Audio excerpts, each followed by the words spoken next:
আসসালামু আলাইকুম রহমতুল্লাহ নাহমাদুহু ওয়া নুসাল্লি আলা রাসূলিহিল কারীম আম্মা বা'দ। আমাদের ফুরকান ভাই জানতে চেয়েছেন একটি উমরার মাসালা। বলেছেন যে তালবিয়াটি পড়তে হয় উমরা করতে যাওয়ার সময়, লাব্বাইক আল্লাহুম্মা লাব্বাইক। এই তালবিয়াটি অনেকে জানে, অনেকে জানে না। তাই যদি কয়েকজন মিলে উমরা করতে যায় বা গ্রুপের সাথে যায়, সেক্ষেত্রে যদি একজনে বলে দেয় আর সকলেই পরে একসঙ্গে, তাহলে এটা আদায় হবে কিনা বা এতে কোনো বাধা আছে কিনা। জাযাকাল্লাহু খাইরান। এ মর্মে প্রথমে বলবো যে দিনের যে মূলনীতি রয়েছে বা ইসলাম আমাদেরকে যে নির্দেশ দেয় সেটা হলো যে বান্দা কোনো আমল করার পূর্বে, কোনো আবাদত করার পূর্বে সে মর্মে এলেম হাসিল করে নেবে।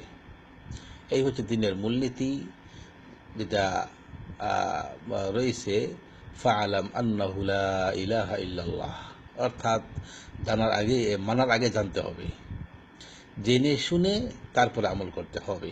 না জেনে বিনা এলেমে আমল করার উদাহরণ হলো এই, যদি কেউ অন্ধকারে ঢিল মারে, সেই ঢিল গন্তব্যে পৌঁছবে না, সেটা হচ্ছে বেশি আশঙ্কা।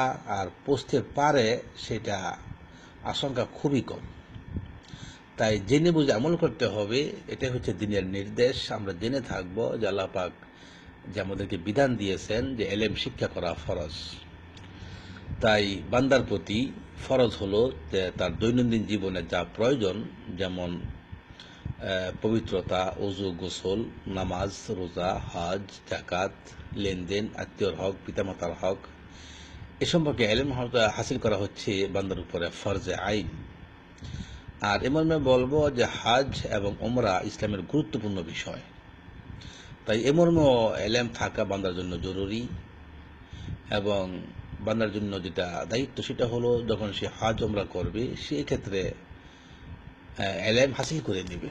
কেউ জানে আর কেউ জানে না, তাই সে চলে গেল না জেনেই। মানুষ যেমনটা করে আমি ঠিক তেমনটাই করব, আসলে এমনটা ইসলাম উৎসাহিত করে না। এবং এটাই প্রমাণ হয় যে আপনি এটাকে গুরুত্ব দিচ্ছেন না, এটাকে অবহেলা করে চলেছেন। এবং আমি আরো বলবো যে প্রশ্ন এসেছিল যে এক লোক দেশে সৌদি আরবের বাইরে থেকে ওমরা করতে এসে সে তওয়াফ করেই ঘরে চলে গেছে, এহরাম খুলে ফেলেছে, গোসল করে নিয়েছে। তো সে দেশের বাইরে থেকে এসে এত টাকা খরচ করে এসে তার এতটুকু এলামও নেই, হুঁশ নেই যে তোয়াফের ওমরার 3টি রকম রয়েছে। একটি হলো এহরাম বাঁধা, আরেকটি হলো তওয়াফ করা, আরেকটি সাই করা। সে গুরুত্বপূর্ণ একটি বিষয়কে তার স্মরণে নেই, অথবা সে অজ্ঞতা তার জানাই নেই, তারপরে সে ওমরা করতে আসছে। এটা হচ্ছে যেটা বলা যেতে পারে আর কি, সে হাজি নাম যোগ করার জন্য সে এসেছে। যদি সত্যিকার অর্থেই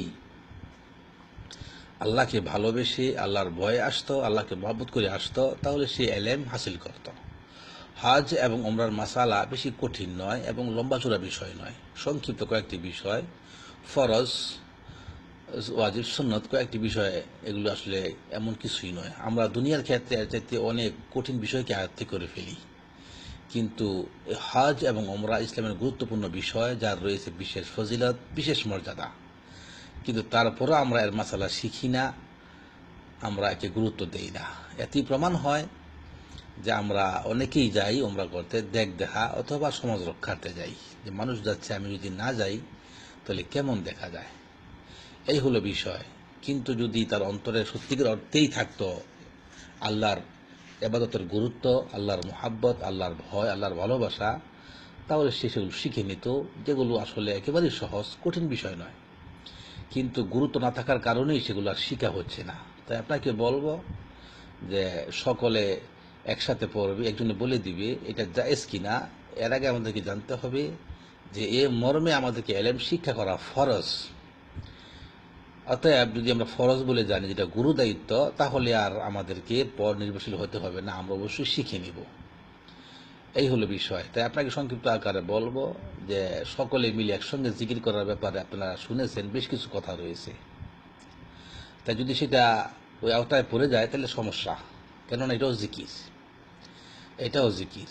তাই বলবো যদি জায়েজও মনে করেন তাহলেও তো যেটা আপনার অবহেলা দিনের প্রতি, দিন শিখার প্রতি সেটা প্রকাশ পাচ্ছে। অতএব এক্ষেত্রে চলবে কি না সেটা জানার পূর্বেই আপনাকে আমাকে দায়িত্ব বুঝে নিতে হবে যে আমাকে এই মর্মে এলেম শিক্ষা করতে হবে। তারপরে আমাকে যেতে হবে হজ উমরা করার জন্যে। আশা করি বুঝতে পেরেছেন। আল্লাহ রাব্বুল আলামিন আমাদেরকে সেই তৌফিক দান করুন যে যাবতীয় ইবাদত করার পূর্বে আমরা যেন সে মর্মে ভালো এলেম হাসিল করতে পারি। আল্লাহ পাক আমাদেরকে সেই তৌফিক দান করুন। আল্লাহ